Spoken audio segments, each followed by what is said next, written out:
अस्सलामुअलैकुम, मैं हूं हसन खान। आप देख रहे हैं हमारा यूट्यूब चैनल HK लंडा एक्सप्लोर। नया स्टॉक आया है, स्टॉक है स्विस लोन दुपट्टा आ चुका है। सामने लोट आपको नज़र आ रहा होगा। इससे हम आपको एक एक पीस चेक करवाएंगे।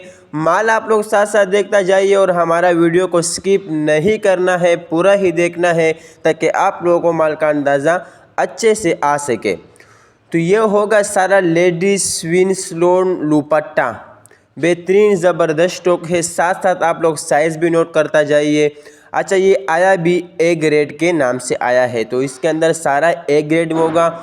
साथ साथ आप लोग साइज़ नोट करता जाइए। तकरीबन एक से लेकर 2-2.5 गज का एक दुपट्टा है, तो साइज़ भी बड़ा बेहतरीन ज़बरदस्त साइज़ है। माल बेहतरीन साफ़ सुथरा माल होगा, कोई ख़राब कोई डैमेज पीस इसमें से नहीं होगा। सारा ए ग्रेड के नाम से आया है, बिल्कुल साफ़ सुथरा दुपट्टा होगा। रेट का हम बात करें, मुनासिब रेट है, 160 रुपये का दाना है।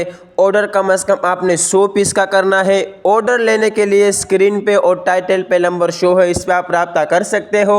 पेमेंट हमारी एडवांस होगी जैस कैश इजी पैसा के थ्रू। अल्लाह हाफिज़।